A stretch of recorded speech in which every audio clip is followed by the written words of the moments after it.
Ladies and gentlemen, welcome to the Habs Tonight pregame show. Guys, I think it's cliche as heck, but who cares? We got to say it. Let's get cracking, baby. Oh, Is that your dad joke of the day? We're gonna do some crack tonight. Let's go. Or that. You know what? Nothing's off the table. We're live. We can't control it now. Crack your jokes all night long, boys. Let's go. Oh, there we go. That's a great way to start the show right there. It's just horrible. Just the first thing that comes to your brain, you just spit it right out. So that's totally cool. Annik and Shayne, myself, Drew, welcome again, folks. If it's your first time, welcome. If it's not your first time, welcome back to the Habs Tonight program.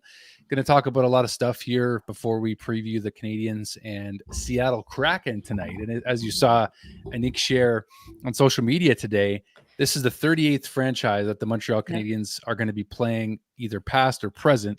So whether those clubs exist anymore or not, which is a really fun fact that I thought was cool that you shared today.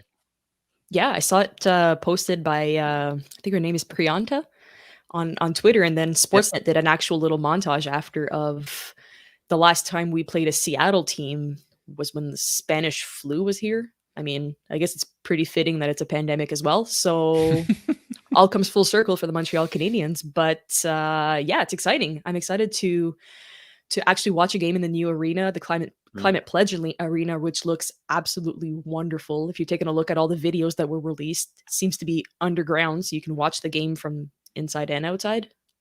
Kind of weird if you think about it, but no, pretty excited to see the Kraken get going. They'll get cracking. Hopefully not tonight. Yeah. Hopefully they don't crack anything tonight.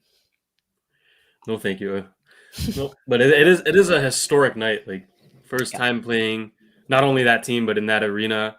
I'm excited. I'm pumped, and you know we have a pretty special fan in the stands tonight, right? We do. To see there, Drew. You got to see there. Oh my gosh, yes. Captain Weber is there. El Capitan himself. Just to touch on it, we've been getting so many DMs about this. Weber is not playing. He is only here with the boys. He's not playing. He's probably not going to play again. We're going to touch on that later, but he's not playing. So please stop DMing me. Well, not playing. We don't have the insider information that you guys think. Yeah, I mean, no. We will give an update right now too, because we're going to get this question at some point probably. Where is Dale? And he's going to be back in Sweden pretty much any day now. So our captain tonight.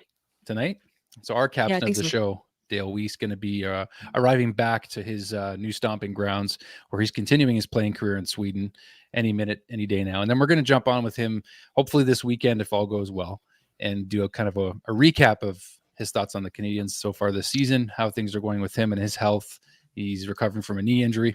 But let's get right into Shea Weber here, because it was a pretty big topic today. Jonathan Drouin dropping maybe a little bit of a bomb, according to the media anyway, although we already kind of suspect that Shea's likely done, but like people like me are just holding out this small, tiny glimmer of hope, but that might have been kind of shattered today. So, yeah. I mean, just touch on it first. I think it's a long time coming of we all know what to expect. We all know he's hanging by a piece of duct tape at this point. Poor guy. He's left his heart and soul. And when you take a look at the videos of the Stanley Cup final, where everybody's just hugging him like it's his last game, you can't help but think that maybe it is what it is. But like, we all have the little bit of positivity even, that maybe one day he will rejoin the team. If not on the ice, let's hope maybe behind the bench or somewhere in the organization where he can still have an impact on young players, right?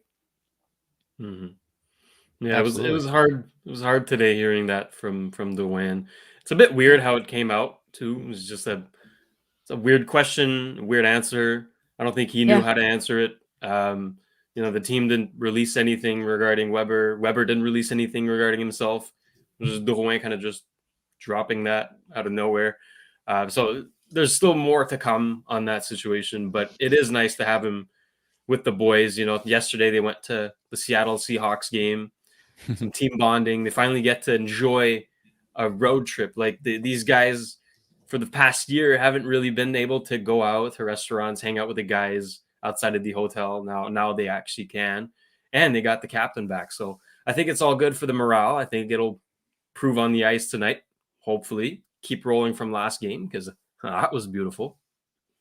Yeah, we'll get right into that too. So why don't we jump right into that? That's a great segue, Shayne. So Matthew Perreault, helping lead the Canadiens to a 6-1 win, our first win of the season. We waited a while for it, but I don't know that it's worth the wait because you have to lose 5 games first to get there. So I won't say that, but I mean, like that was a heck of a game, guys. And the Bell Center atmosphere was very similar to what we saw. The 3 of us, by the way, we actually met in person. I still can't get over that. And it was very similar, the atmosphere on Saturday to the one we saw in the home opener, but this time a win, 6 goals. Shayne, you can even touch on the goal scores of the Matthew Perreault as well. Yeah, that's it. I mean, we had 2 other firsts. Perreault obviously got his first 3 as a Hab, and now we also had Hoffman and Dvorak who got theirs as well. Hoffman with rocket from the power play. Sorry, so that's what we wanted from him. And then Dvorak with a weird goal, but a goal nonetheless. So we'll take it. But another guy that stood out too in his first game with the team was Sami Niku, 2 assists. Kind of kicked Chris Weidman out of the lineup, as we can see. What do you think happened with that situation? To be completely honest, when I first saw Sami Niku making the lineup, I was a little bit nervous just because of the first preseason game we saw of him. New team, right? So you don't know what to expect. It was a little bit off, but wasn't back on the ice, got hurt. So I'm actually pretty happy with what I saw. He's a puck-moving defenseman, which is what we need, right? So was kind of sad to see Weidman get kicked off the lineup because I've been liking how Weidman's been playing. But I mean, at this point, Niku played extremely well, so why not give him a shot? Yeah, he looked good. And he's playing again tonight, right? So that's the whole thing. I don't know if you have the lineup, and we are going to be taking callers. So the tag is at the bottom, guys. If you want to come on the show tonight live with us and talk about the Habs, give some predictions on the game tonight, whatever your thoughts are about the Canadiens Kraken game tonight, email us live at habstonight.com. We're going to bring Josh on in a moment. But my train of thought here was interrupted. Oh, yeah, there it is, the lineup. Thank you.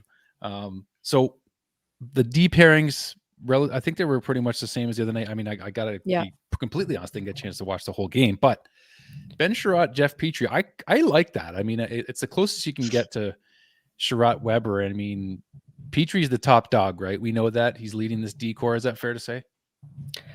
Yes, but again, like nothing against the beautiful man. He's the beautiful man. We love him on this team, but I just find he's having a very slowish start to the season. I was expecting a lot more offensive from him, if we can put it that way, with Weber gone, just like he's done in the previous games where Weber's been absent for a long period of time. So just small things like just always constantly shooting from the point instead of passing. You've seen Caulfield that's been wide open for I don't know how many power plays. He's still shooting from the point and he's not passing. So I'd like to see a little bit more playmaking from Jeff Petrie on this point.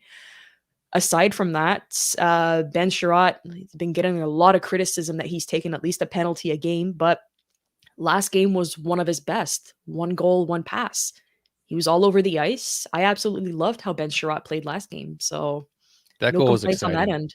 That it was, exciting, especially like, for him too. He's like, I was happy to see him going. Yeah, he came in and you could tell he kind of held it in for, he didn't sell you, which I like. Like, I like when they just kind of like, just do it like, hey, act like you've scored before. But when Chiarot ripped that tying goal, that was a good feeling, and the Bell Center erupted. And we tied the game a lot earlier than we did in the home opener. It took like 3 periods to tie it for us. So without further ado, let's bring on our first guest, Joshua Smart, joining the Habs Tonight show. How's it going, Josh? Oh, it's good, guys. How is it going tonight? Doing good. Thank you. Good. Welcome back on the show. Yeah, it's been a little while. Yeah. Last time we saw you was what, Stanley Cup Finals? You still have the playoff beard. Yeah, I think it was that. Yeah, I think it was. No, it was the finals and the series before that. It was what a run, but it was craziness. It was fun to witness, that's for sure. Yeah, just to take part in it. It was great. And having all you guys on board. I mean, all the fans really, like, it felt like a big family, you know, throughout the playoff run. All the Habs tonight supporters jumping on board. So we thank you for coming back on, man. So what are your thoughts on this game tonight? Oh, I'm pretty excited. It's going to be cool seeing them in the new arena in Seattle, and they haven't had a win yet, so I think it's going to be a tight game because they're going to want to win in their home crowd. So I think it's going to be a pretty tight game, but I think we're going to build off the momentum that we had from last game and hopefully keep the scoring going. Oh yeah, we could use more of that. Like I was saying to the guys, like, you know, it was kind of worth waiting. I mean, I think we got some, you know, a bit of mojo back in that game against Detroit, and I would certainly love to see the goal scoring continue. I'm with you 1,000% on that. Yeah. 100%. Oh, for sure. It's going to be a good game. It's going to be exciting. Hopefully we can see some more blasts from Sherratt tonight. That was, he, like you say, he made that mistake, and it was like, oh man, here we go. Like 5 minutes into the game, and it was like, oh, here we go again. And then he come back through, and that beautiful shot, unbelievable shot. So let's talk about the pass from Drouin. Ooh, unbelievable. Nope. Everybody's talking about the Sherratt goal, but that pass was an absolute beauty, and he doesn't score without that pass. I can't get over. You see that angle? That there's another angle where he just like hops. Is perfect pass. Oh yeah, his vision on the ice is amazing. He's been one of the only really bright spots in the 6 games we're going to be playing, and he's just, his story is unbelievable coming back from that. I've dealt with severe anxiety disorder since the 1st grade, so I've dealt with anxiety and depression and stuff like that, and it's a tough thing to come through, and to see him dealing with all the pressure and the media and the fans in Montreal, to come back from that, and with that smile when he scored his first goal and he was just smiling on the bench, it really touched my heart. It was crazy. Well, thank you for sharing that with us. I mean, I think a lot of people can start to relate with what Carey Price and Jonathan Drouin are doing in the past few months, and talking about it, breaking the stigma. And I think this is what it's all about, is finally it's okay to talk about it. It's okay for you to come up and say that you're not okay, and to have the support, especially the support from this team. I'm sure it was a huge weight lifted off his shoulders to score on the first game, and he's having such an incredible season. He's playing like the Jonathan Drouin we all know. So let's hope it keeps going throughout the whole season. Oh, for sure. I'm excited. It just takes a lot of courage to ask for help and not let that build up until, he might not be able to play again, because it just would overtake him. But he had the courage to step away and have help. And same with Carey.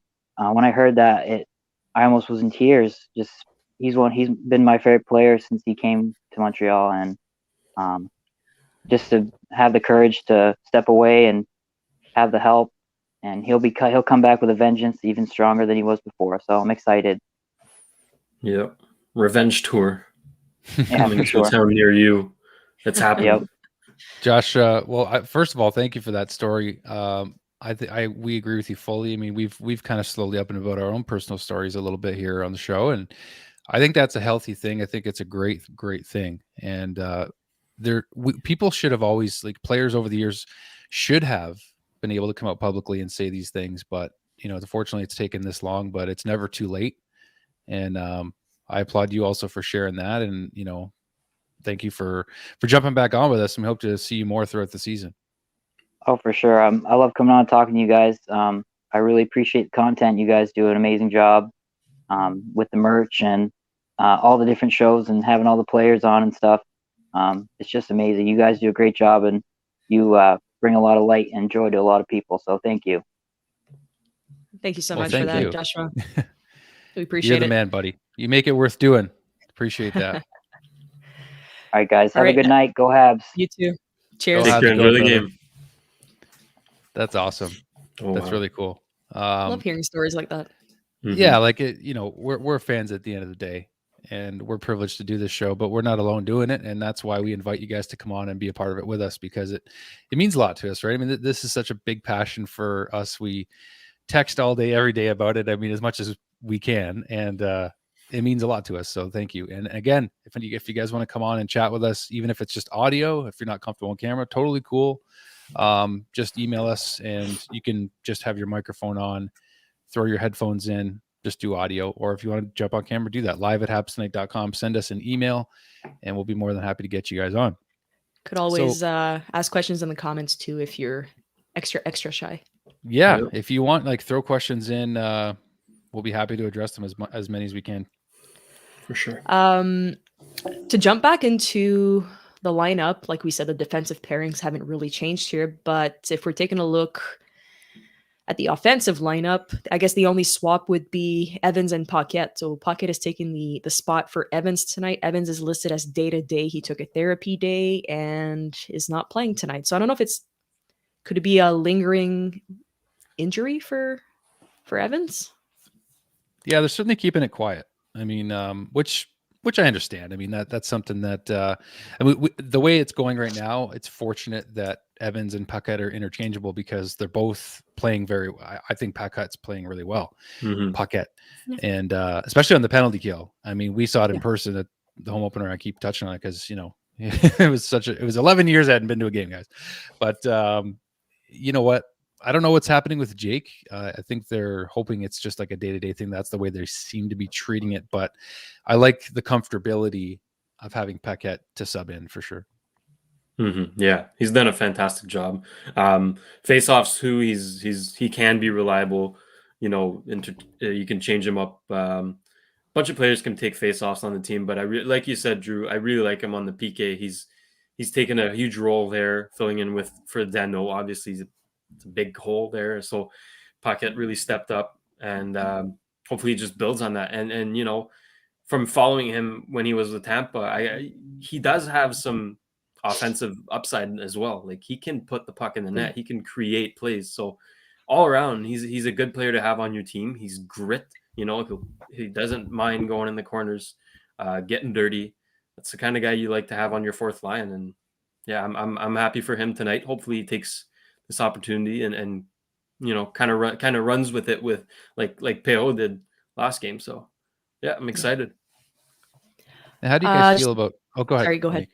No, I just wanted to touch in the question here, the donation. Thank you so much for the donation, and to touch on Cole Caulfield's play, because I feel it's starting to become a trend where we shit on Cole Caulfield. So I'm going to put my 2 cents in and tell you to stop, because it's Cole Caulfield. He is going to get going. Leave him alone. We all know what he can do. Give him time. It's his first full season. Relax. He's a good boy. No, yeah, I agree basically, with that. I mean, even though he was going to come on the show, and it's okay. I'm just messing around. He'll come on eventually, but yeah, you know what? Cole is at the beginning of his career. This is like, it's still weird because it's like 2 careers started for him. Like, his career started at the end of the regular season when the team already had some chemistry, solid leadership in the locker room. Just a great time. He came in at the best possible time when the Habs were getting into playoff mode, and then all of a sudden they take off. So for him to come in a fresh start here with a newer roster, honestly, like, he's getting his looks. So as Annik has mentioned, we've talked about it. He's getting his shots off. He's getting his chances, and he helped construct Perreault's second goal the other night. So that goal doesn't happen unless Caulfield's involved. So he'll get there. He's gonna get there. Once he hits that first one, we know he's gonna take off from there. And one aspect that we have to remember here is that the other teams had a chance to watch him last year in the playoffs, see what he can do. Right? Last year, teams weren't expecting a Caulfield, and then he was just tearing everybody up. This year, they got 2 guys on him at all times because they know that, okay, if he gets the puck, like, we're screwed. So he can't do much. Like, he's just screwed every time. So, like, that'll come with time. Duchamp is a good coach. He'll find ways around that. But that's the price to pay for being good. You get guys on you. He'll have the best defenseman on him every night, and that's just how it is. Duchamp has to find a ways to create plays with Caulfield being the center of attention. So I guess it could be beneficial for his line mates. We'll see how that goes. Perrault to Foley was a good line last game. Hopefully sticks with it tonight. But no, I'm not worried for Caulfield whatsoever. No, neither am I. It's once he gets one, he's gonna get going from there. He just needs to figure out his game, figure out what's going on. You're playing new teams, you're playing different systems. Not worried whatsoever. We're like 6 games in? Like, relax. Yeah. 6 games. Relax. There's been flashes. Sorry, I don't have patience for somebody who just shits on a young player who you know what he's capable of. Yeah. Just relax. That's it. I'm gonna make a shirt that says that. Just relax. Yeah, like we took the guy for granted, right? I mean, like he came in with nothing to lose, just playing just a free style of hockey where he could do whatever he wanted, and he just kind of eased his way into it. Like this time, it's a brand new regular season. It's a whole different experience for this kid. So I think we're not worried about him, and we want to see Nick Suzuki get going as well. And I think splitting them apart, they're good buddies, was probably a good thing. And I think that Hoffman being on the first line, Galley, Suzuki in the middle, you got 2 experienced guys on your wing now. So I think Zook is also going to start lighting it up personally. I think we're just expecting every line to slowly start getting the chemistry going. There's been big changes since game 1. So if we see a good game from the boys tonight, if we get 2 or 3 wins out of this road trip, are you guys getting more comfortable if that happens with the way the lineup looks right now? For sure. No sure. issues. That's my only prediction for tonight. I won't predict any score. I won't predict who's scoring or whatever. I will only predict a big game from Brendan Gallagher. That's it. That's what I'm feeling right now. Number 11 is going to go off with the puck. Nothing will be overturned this time, though. It will not be overturned. It'll be a good goal. But yeah, I think the lines are going to solidify themselves. Maybe a few moves here and there with Evans coming back if Pacquiao's not panning out. Whatever happens, like I think this is looking more like our official lineup than anything. But it'll take a few games to test a few things out. Obviously, Edmondson's coming back when we get back to Montreal. That's what I saw. He's set to practice like 2 weeks after they get back or something like that. In 2 weeks, he's going to start practicing. That's what it is. Yeah. So if Niku keeps going on his tear, then I'm guessing Kulak's going to have to sit it out. And that's the only really small changes that would happen. Otherwise, that's our lineup. Because you're not, just to touch on this here, like Duchamp won't dismantle that second line. No chance. I don't see it happening. No chance. Anytime, because look at the chemistry they all have. Drouin and Anderson are just power horses, literally. And Dvorak's just a scorer. So obviously they're going to play make for both of them. And like, you don't need to don't break what's not broken. Right? Yeah, we have enough talent to score and to win games. It's just going to take time to figure it out and get going. I'm not worried at all. It's only been 1 game for this newer lineup, but I like the look of it. And I mean, I think I said that when they did it. Yeah, like I just like the experience of Hoffman and Galley. They're going to insulate Suzuki looks like a veteran on some nights, right? So we know how Nick can play. So I think that the boys are going to be feeling good. They're loose on this road trip. I mean, you saw them at the game yesterday at the Seattle Seahawks game, and they just looked loose.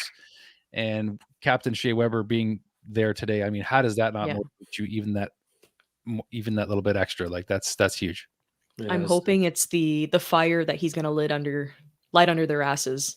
Basically, it's going to be that. How can you not be pumped that Captain Webbs is hanging out with you and at the game, right? And wants nothing more than to be playing, and he can't. Right? So it's probably killing him that he can't lace his skates right now and jump on the ice to do it himself. I can't imagine what's going through his head.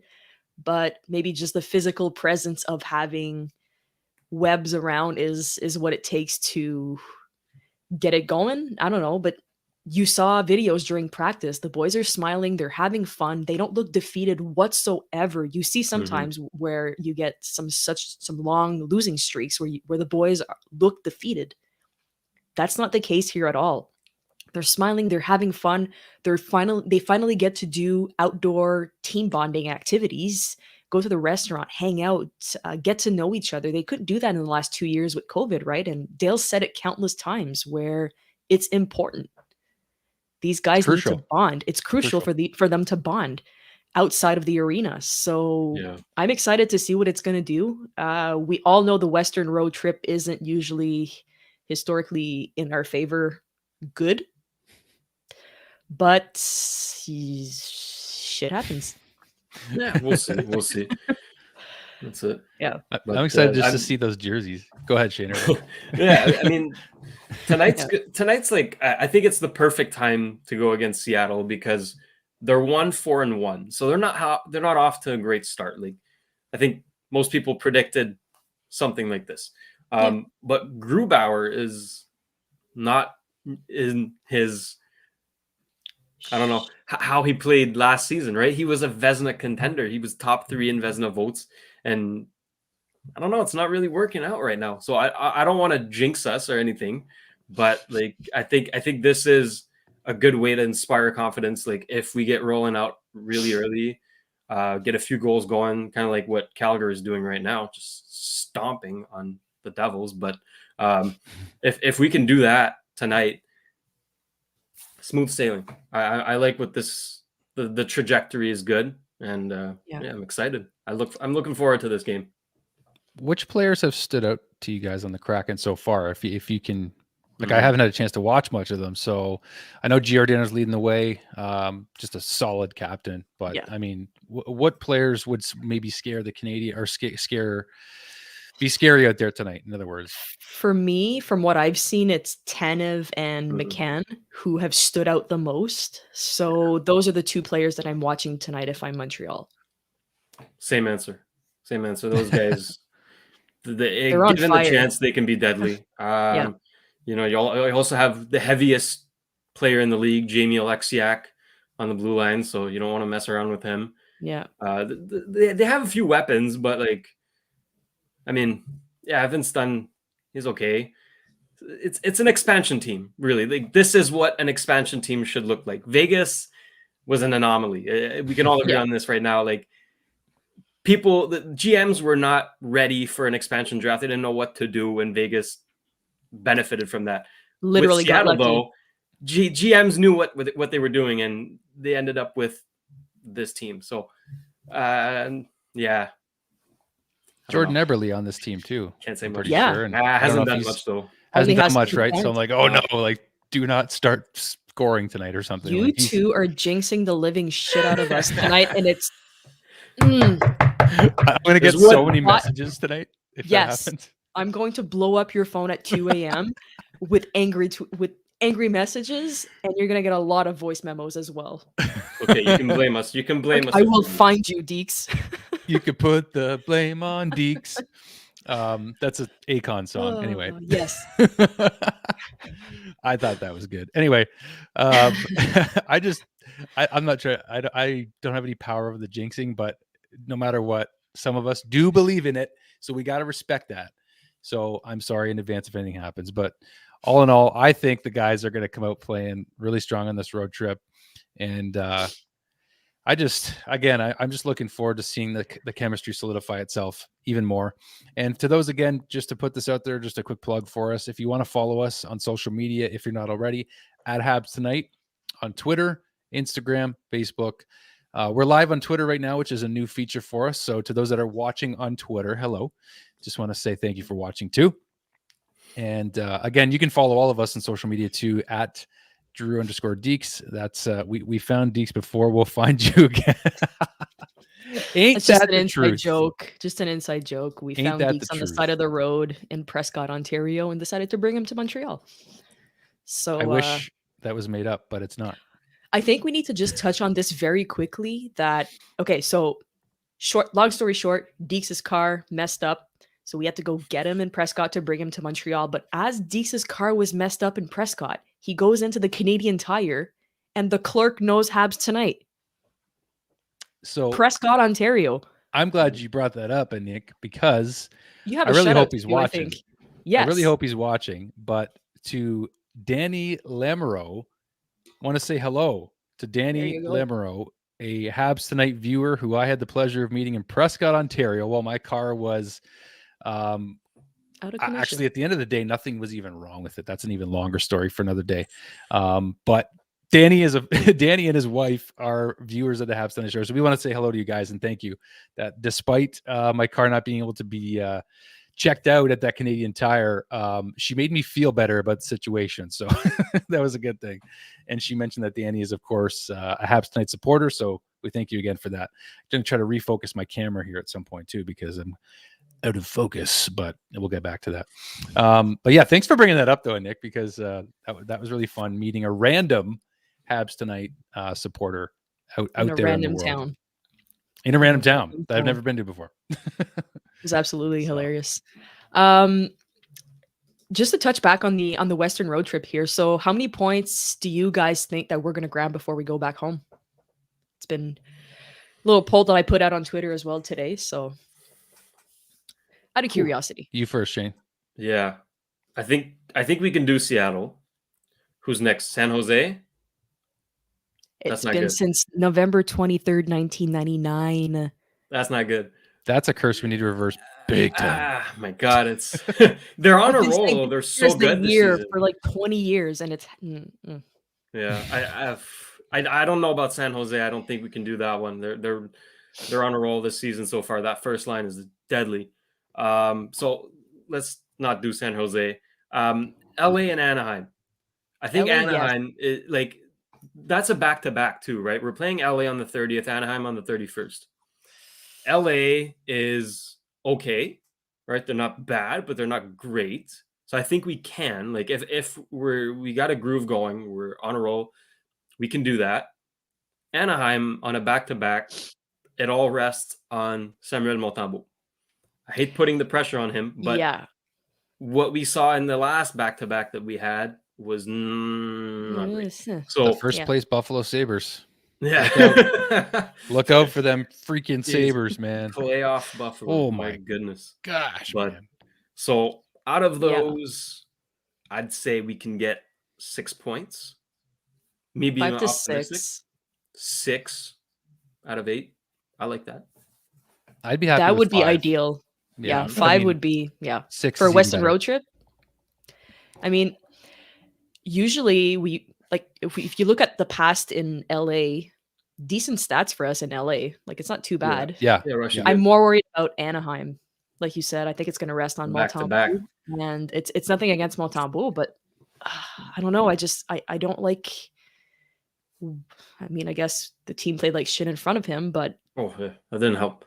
He just needs one bounce back. He just needs his confidence back. That's what I'm hoping. Yeah. Hopefully, that's what sets him up to. I don't know. You want Caden Primo, don't you?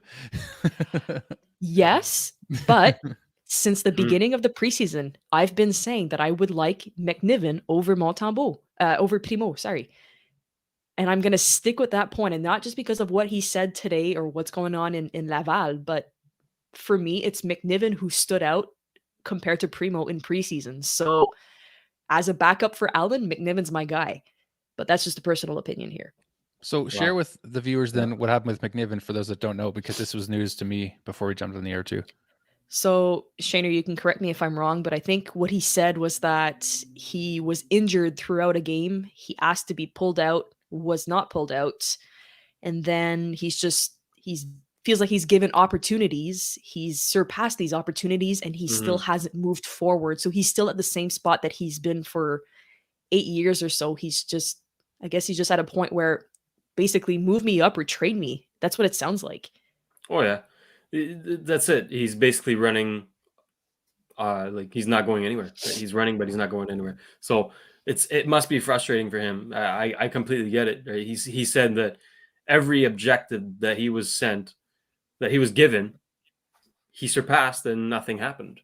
So of course at some point you're going to get frustrated and you're going to want something to happen, but this might be his opportunity, right? If Montembeault doesn't pan out, which of course I don't hope for that. Like I want Samuel to do well. Like I'm rooting for him, but if he doesn't, if he keeps going like we saw in Buffalo, then that might be his shot. Because I want to keep Primo in Laval. I think that's perfect fit for him right now. keep that number one position, play as many games as you can. Yeah. But then bring in McNiven in the NHL. You know, he won't get many games, but at least he'll be practicing with the team around the guys. Get the experience. And, yeah. So we'll see how it goes. Right now, I'm still rolling with Montembeault, but yeah, anything could happen. Interesting with the goalie situation. So there was a bit of an update on Carey Price released today too. Oh, really? When he does come back, he's going to need at least 2 weeks of conditioning. For sure. So, if not more. That makes sense. If not more. So that's what came out of, I think it was one of the Montreal media sources this morning, but no date still clarified on when Carey will be back. But when he does, he's going to need 2 weeks to, test out the knee, make sure the knee is good also. So yeah.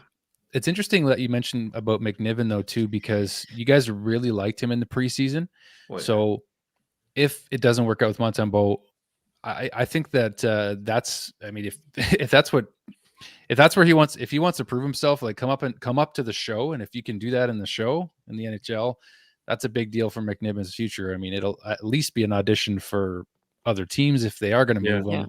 So that's an interesting point, because I think that we should give Carey all the time he needs, as we know, right? 100%. There was comments of, is Carey watching what's going on right now? Is this a pressure for him to say, wow, it's a shit show, I don't want to come back right now? Or, wow, they need me, I'm going to rush and come back? So my question to you is Carey watching right now? And is what's going on with the team impacting when he's going to come back? Or is he just shunning it out? It's interesting. I really don't know what's going on with Carey, and I don't really want to know, honestly. I want him to be better. I want him to be better. That's it. I want him to come back, good mindset, happy, and win us some games. That's all I care about.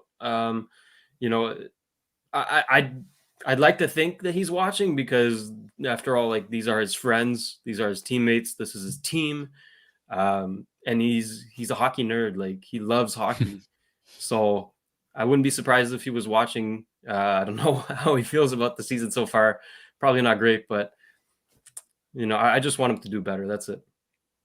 Yeah. And I think that, like, the main thing is he's got to come back ready. And is he watching? It's a good question. I know that based on what we heard about the NHL player assistance program, is that his contact is extremely limited with players, with his teammates. So I think it might make sense if he was watching, because if he's able to watch and just kind of separate himself from the team, but yet still feel connected by watching, do you know what I mean? Like, he can still watch the boys, but maybe not be texting them right after the game.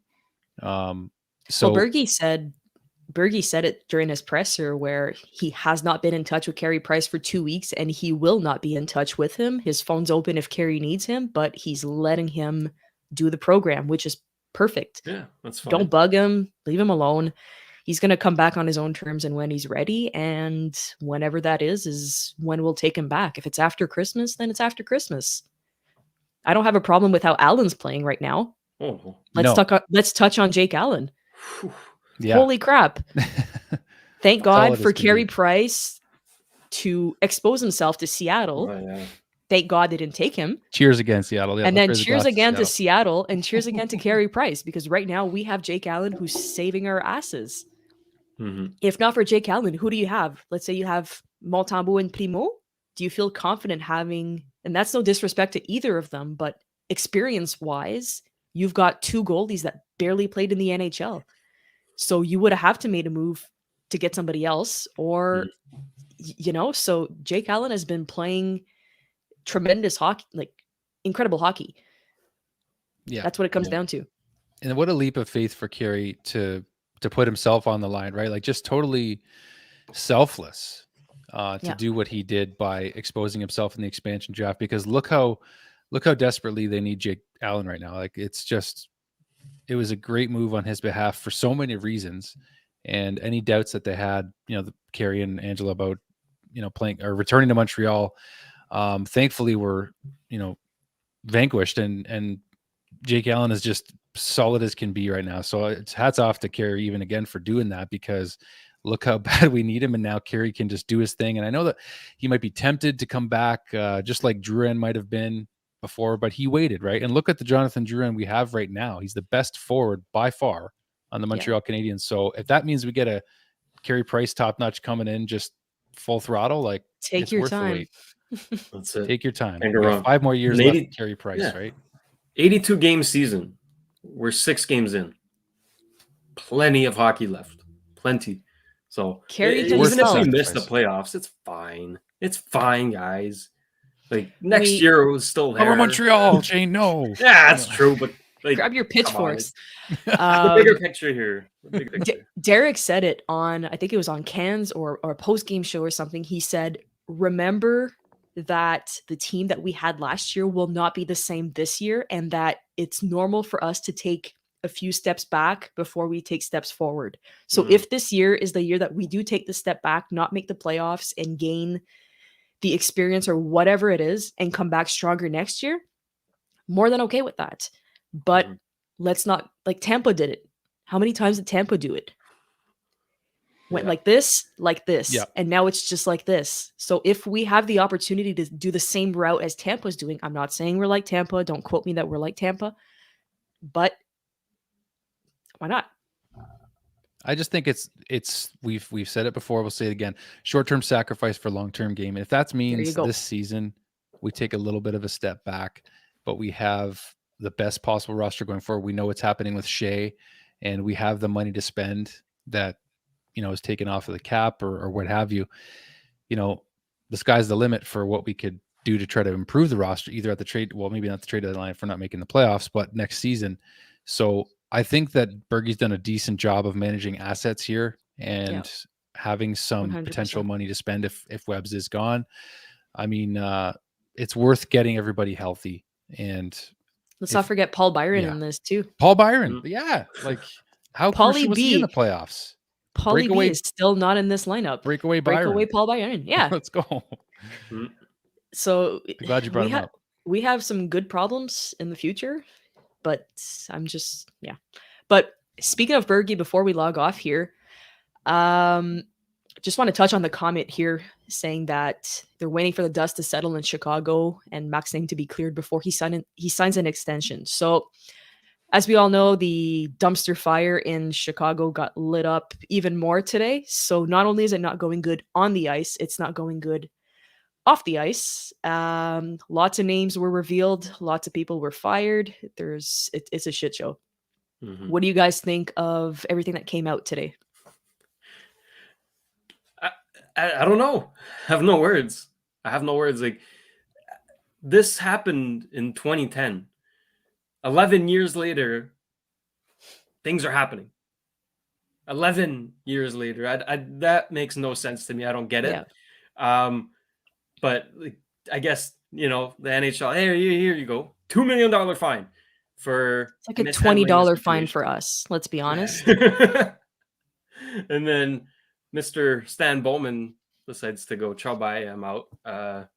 Have fun. And then you get guys like Joel Kenville and Kevin Shoveldayoff that are exposed, kind of like, you know, their names are out there saying, like, yeah, you guys didn't do anything to help. These guys need a paddle because they're up shit creek. Ooh, not pretty. Like a big paddle.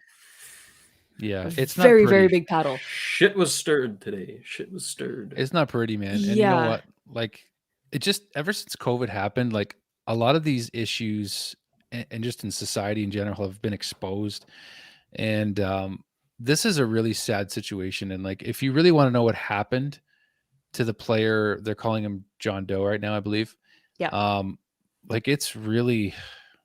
It's terrible. Like, it's really heavy stuff, guys. And like, I'll give kudos to a friend of, I'll call him a friend of our show, Steve Dangle, who I chatted with last season at the end of the Leafs Habs playoff series. And Steve, on his podcast, they spoke with TSN correspondent. I'm trying to think of his name off the top of my head.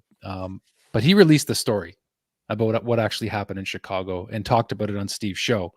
I'm drawing a blank on his name right now, but if you look on Steve Dangle's podcast, just type in the Chicago Blackhawks and they will tell you in detail what happened. It's not easy. So it's not easy material to hear. Yeah. But I will say that it's important to hear for justice, for 100%. what happened. I mean, can you imagine the Montreal Canadiens celebrating a Stanley Cup, and then all of a sudden you find out all these years later that this happened to a player while he was still on the team? Like, that would sour your Stanley Cup victory so much. And I just can't imagine what that feels like. And it's a just black sad. stain on this organization. Literally, it's crazy to think that this is 2010. It's not I'm not saying it was okay in 1970, but stuff that you wouldn't hear about back in those days. No, this is 10 years ago, and they got away with it. Like, yeah, okay, it's coming out now, but what's that gonna do? Yeah, it's frustrating. Rick Westhead. Rick Westhead. Yeah, because I remember because friend of the show, also Daniel Carcillo, tweeted him recently, but a few hours ago, that he was a crucial part in Dan's story as well. So yes, thank you, Andrew. Hold on, Andrew here. Thank you. Yeah, there we go. Thanks, Andrew. It's not easy, and at least the one, I don't want to say positive thing because nothing's positives coming out of this, but it would be that Marc Bergevin's name is coming out as somebody who was not aware of what was going on. He was investigated. What he said was true. He said it from the start that he was not involved and he did not know of anything that was happening, which brings me to the question of, if you're a GM of a team, how the hell do you not know what's going on? First of all. And second of all, back to Christian's comment, that is this why Marc Bergevin did not sign an extension to his contract right away? Was Jeff Molson waiting for the dust to die down and for the results to come back to see if he was involved? Could this be a factor? Like, if he gets signed in the next few weeks, do we basically come to the conclusion that maybe it had a factor? That's a very intelligent question, I think. I would like to thank my dad for bringing that up before supper. Dan the man. Yes. Lemire. Well, it's a really good question, right, Shayne? Did you have something you want to jump? I didn't want to cut you off there if you did. These are the kinds of discussions that we'll never know about. They will stay forever in those offices, and we can only speculate.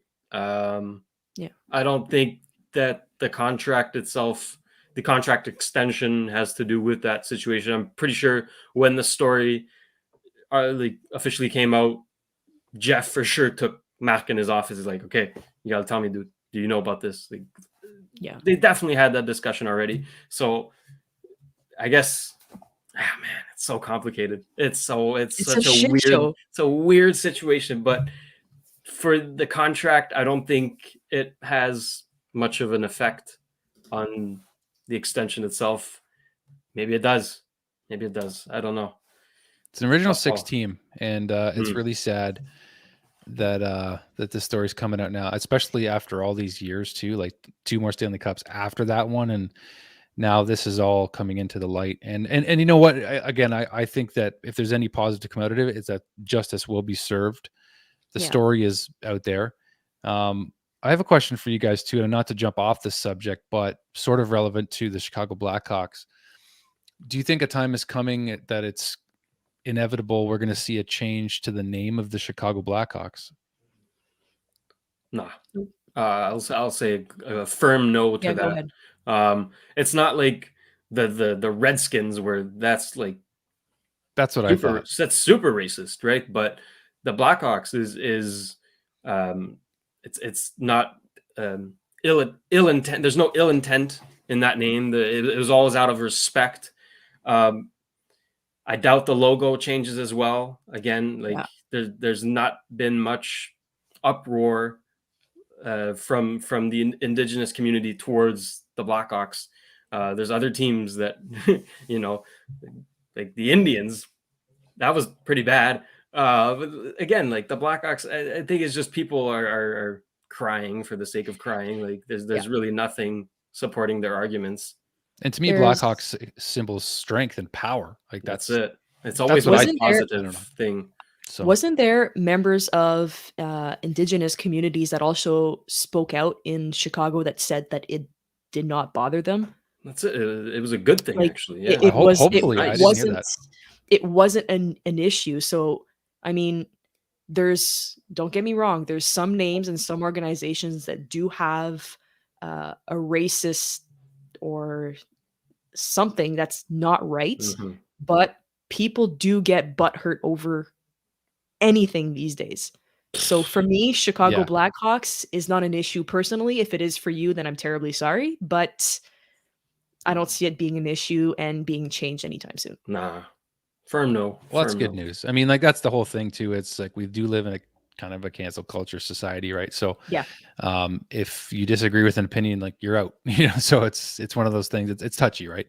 Yeah, it's touchy subject. So we'll shift back to as we wrap up here. First of all, to those that are still watching, got just under 100, just under 200 of you guys watching live right now. So we want to thank you for watching our pregame show tonight. We're really excited about the Canadiens. And actually, before you move on, I just want to thank you. That was actually really refreshing to talk about all that stuff, because it's important, right? I mean, we're all about Habsitivity. We're all about positivity on this show.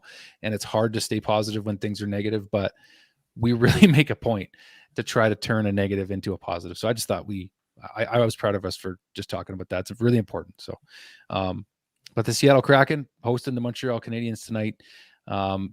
It's a historic game, right, guys? So we'll try to enjoy this. And before we wrap, I'll let Annik tell us about a couple other things. Of course, habstonight.net, where you can get your merchandise, and some upcoming shows we might have too. Yeah, so we are going to have some new t-shirts coming out soon, working on a couple new designs. Grab your hats. Shayne and Dekes are rocking the hats right now. I am not. Bunch of stuff coming out. habstonight.net. I'm going to put the link at the bottom for you guys, just in case.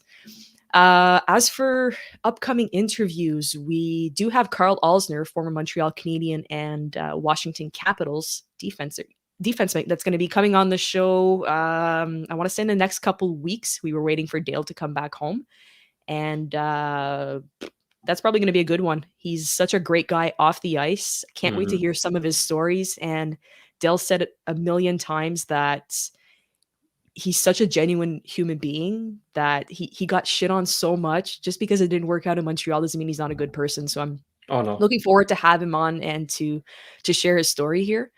Crushing Cans might be going on Friday. We're waiting for confirmation. Autour de la Ligue on Monday. We didn't do one yesterday actually, because I am sick. And apart from that, I think that's pretty much it. We're going to have some pre-games going. Post-games are going to be a little bit harder during the Western road trip because we're all in different time zones here. So it might be like 1 a.m. for most of us. So yeah, the Saturday LA game is at 4 p.m. Eastern time. Oh, perfect. So, okay. And actually the day after, I think, is at 4 p.m. in Anaheim too. So okay, well, in that case, never mind what I just said. Afternoon games. Let's go. San Jose and I think, is it San Jose? But yeah, that game is a question mark for us. So we're likely not going to hit up post games every game, and that's going to be a theme through the season. We're going to jump on when we can. But this was nice to do this with you guys. And Annik, thank you for jumping on while you're sick, for the love of God. Like, that's amazing. So thank you for doing that for us, among the billion other things that you do. So warrior. Yeah. So final thoughts, Shayne, before we wrap up? It's a late game, but you know what? Like, I've been looking forward to it all day. Like, I'm really looking forward to this game. I think it's going to be a tight battle. It's not going to be a blowout like we saw last game, but no, I'm excited. You know, first time playing the Kraken. I really don't know what to expect. Really, there's no predictions aside from I'm sticking to it. Brendan Gallagher, big game from you, buddy. I've got Nick. Wow, I've got Nice. Nick Suzuki. I'm going to go with Cole all day. Safe bets all around. If we're lucky, all three. All three happens. We can't miss a show the rest of the season. That's just how it's going to happen. I don't care what your guys' schedules are. I'm saying that I'll be like, I'm so skeptic that, but I know you're not. So it is what it is. No chance. You know, I respect it though. Yeah. All right, guys. Well, thanks so much for watching, everybody. We really appreciate you jumping on with us. You stuck with us to the end, and please subscribe to the Habs Tonight channel. Tell your friends to join in the Habs community. Whatever team you cheer for, we're supportive of just having a good time talking about hockey and you guys being involved in it, no matter what team you cheer for. So please subscribe, follow us on social media. We're posting a lot more stuff now every day on Instagram, Twitter, Facebook, everywhere. Write us a review on Facebook for all you Facebook users. We would appreciate if you gave us some feedback. It certainly helps to put us out there more when you give us that kind of feedback. So thank you all for watching. Go Habs Go. We'll see you guys on the next show. We really appreciate you. See you again soon. Cheers, guys.